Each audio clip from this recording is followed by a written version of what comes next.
In 1984, a psychologist ran a study that disturbed the entire academic community. Participants were asked to evaluate a stranger.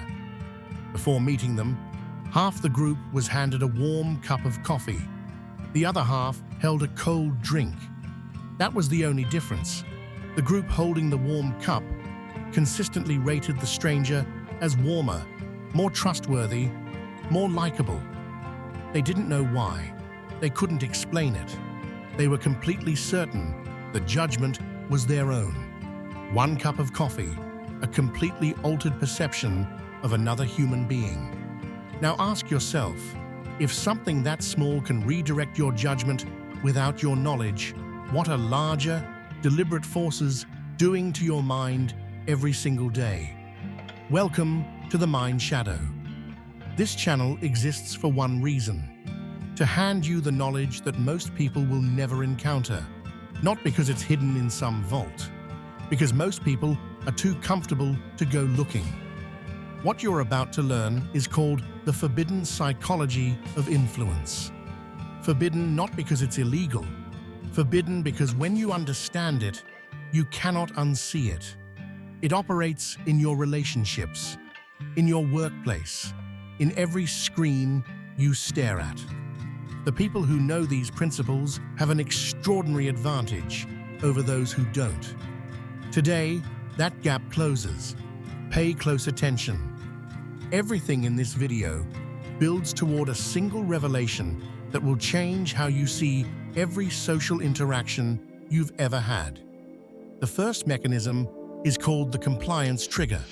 It was documented extensively by psychologist Robert Cialdini after years of infiltrating sales organizations, cults, and advertising firms. His conclusion was unsettling. Human beings do not evaluate requests logically. They respond to cues, specific, ancient, almost automatic cues. The most powerful is reciprocity. When someone gives you something, say anything, your brain registers a debt, an obligation. It fires before your conscious mind can intervene. In one famous experiment, a waiter left a single mint with the check.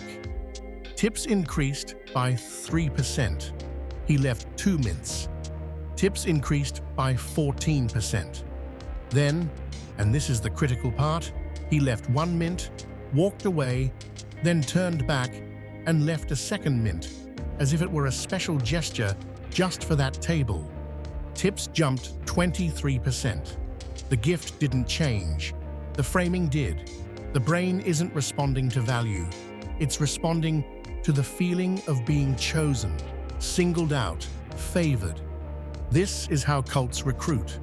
Not with grand ideology at the start, with small favors, a meal, a ride, a moment of warmth when you are isolated. By the time the ask comes, you already feel like you owe them something. You don't notice the debt being built. You just notice you feel strangely reluctant to say no. The second mechanism goes deeper, much deeper, into the architecture of the brain itself. Neuroscientists call it the affect heuristic. You call it a gut feeling. Here is what it actually is. Your brain is constantly making rapid evaluations: safe or dangerous, good or bad, approach or avoid. These evaluations happen in the amygdala.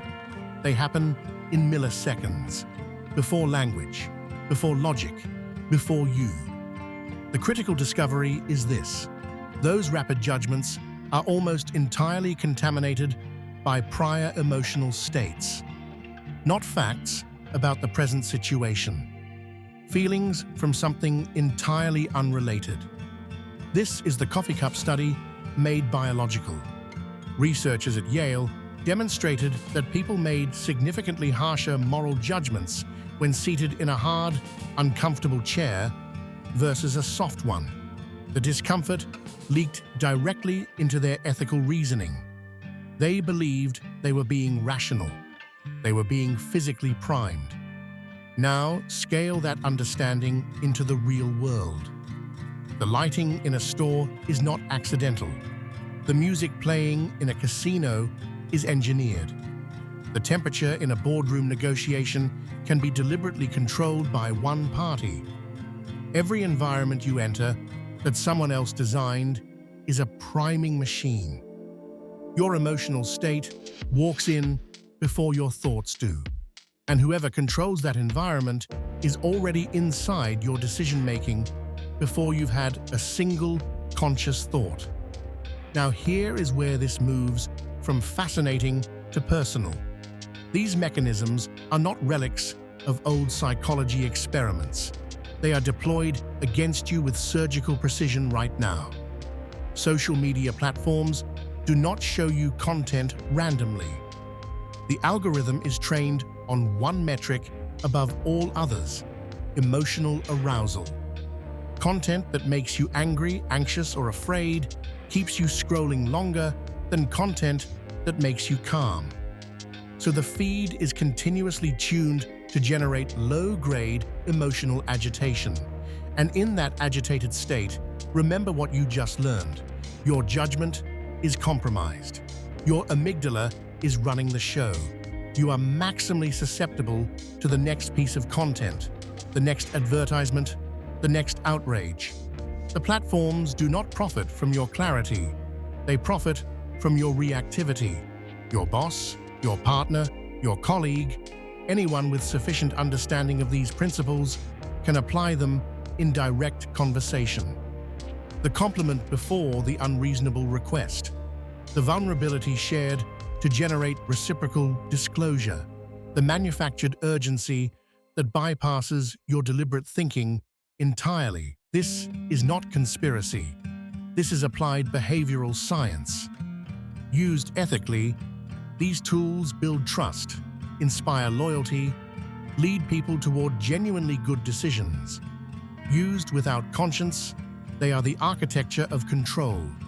The line between a great leader and a sophisticated manipulator is intent. The mechanism is identical.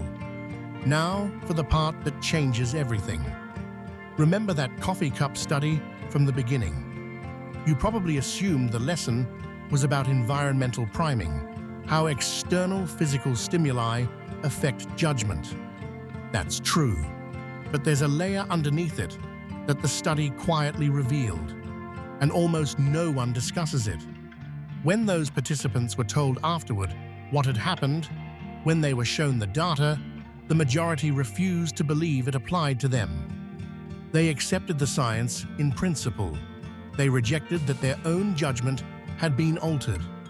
This is called the bias blind spot. It is the cognitive tendency to recognize bias in others while remaining convinced of your own objectivity. And here is why that's the most dangerous part of everything we've covered today. You can study influence. You can understand reciprocity, emotional priming, and algorithmic manipulation in exhaustive detail, and still be just as vulnerable as someone who knows nothing. Because knowledge alone does not override the neurological response.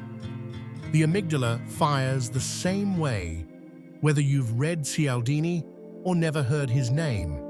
The only real defense is behavioral. It is slowing down. It is building the habit of asking, what am I feeling right now and why?